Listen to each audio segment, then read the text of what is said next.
Bienvenue sur l'Autruche et le Colibri, un guide pratique pour repenser ses habitudes de consommation et entamer une transition écologique. Je suis Delphine, simple éco-citoyenne, comme vous qui m'écoutez, et j'ai créé ce podcast pour faire ma part et nous aider, vous et moi, à ouvrir les yeux sur notre impact sur la planète. Une fois par mois environ, je choisis un sujet et je le décortique pour comprendre ce qui pose problème pour l'environnement. Et puis je propose des solutions, des alternatives. Vous en avez assez de faire l'autruche ?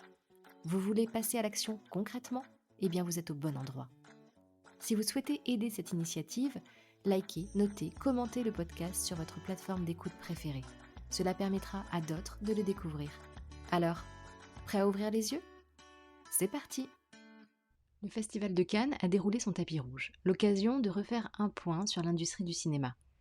Pour cela, je vous laisse écouter une petite interview qui est passée sur la radio France Bleu Azur, interview enregistrée avec Quentin Lacrome, animateur de la matinale. Sur ces 2 dernières années, j'ai eu la chance d'être régulièrement invitée pour cette rubrique « Un invité qui fait du bien à la planète », un rendez-vous récurrent qui s'arrête aujourd'hui, mais qui aura été un vrai plaisir. Alors merci encore à France Bleu Azur et à Quentin pour leur accueil. Pour ceux qui veulent en savoir plus sur l'industrie du cinéma, je vous invite à écouter ou réécouter l'épisode 28 « Arrête ton cinéma ». Bonne écoute à vous. On l'a évoqué un peu plus tôt dans ce 6-9, le Festival de Cannes, derrière les paillettes, derrière ses stars, cache aussi un bilan carbone pas forcément exemplaire. Mais le cinéma en lui-même fait-il toujours du bien à la planète, Quentin ? Eh ben autant en parler avec notre invité qui fait du bien à la planète, qui vient souvent nous voir pour présenter les nouveaux numéros de son podcast L'Autruche et le Colibri, Delphine Raymond. Bonjour Delphine. Bonjour Quentin. On a encore quelques étoiles dans les yeux, c'est vrai, mais on l'a dit tout à l'heure, côté éco-responsabilité, il y a un peu de poussière sous le tapis rouge. Un petit peu. Ouais. Le cinéma est un plaisir un peu coupable. Ouais, on va parler de l'impact des tournages, des productions notamment, mais nous-mêmes, tiens, en tant que consommateurs de cinéma, c'est plus ou moins cinéphile, est-ce qu'on crée un impact, nous ? Les consommateurs, oui. Déjà, ne serait-ce que pour prendre sa voiture pour aller au cinéma, c'est une forme de pollution. Après, pour ceux qui regardent de la maison en streaming, c'est aussi une pollution puisqu'on va dépenser de l'énergie et les data centers qui permettent de stocker toutes les informations sont très très consommateurs d'énergie. Et 1 heure de streaming, on va dire, c'est 40 minutes de climatisation. Bon, après, derrière, c'est vrai, 40 minutes de climatisation, c'est quand même énorme, mais on ne peut pas se jeter la pierre. Tout le monde a envie de regarder un bon film, que ce soit au ciné ou sur une plateforme. C'est de la culture, évidemment, c'est de l'art.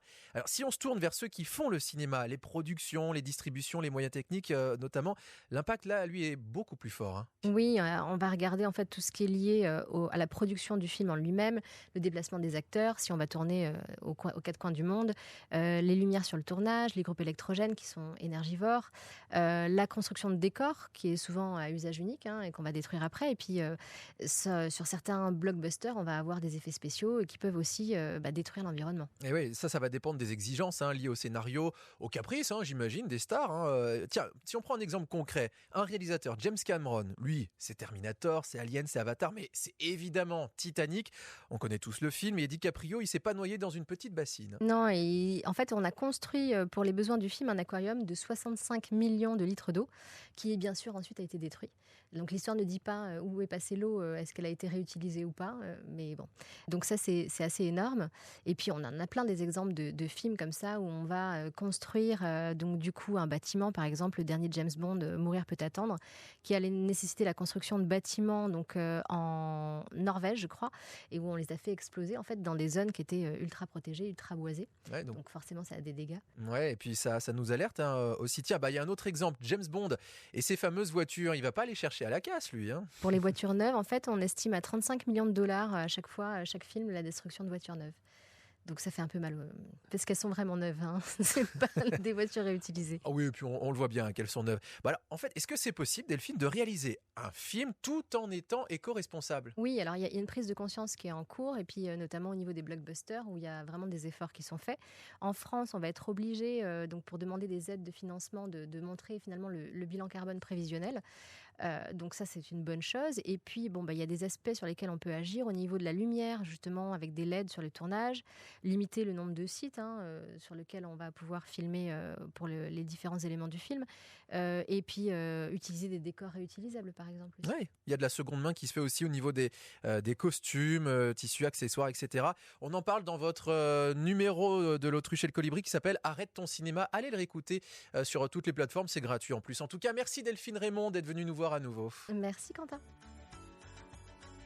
Si vous appréciez cette initiative et que vous souhaitez l'encourager, laissez-moi une note sur Apple Podcast et en commentaire, n'hésitez pas à me suggérer un thème qui vous intéresse. Pour rester en contact entre chaque épisode, suivez l'Autruche et le Colibri sur Instagram. À très bientôt, au revoir.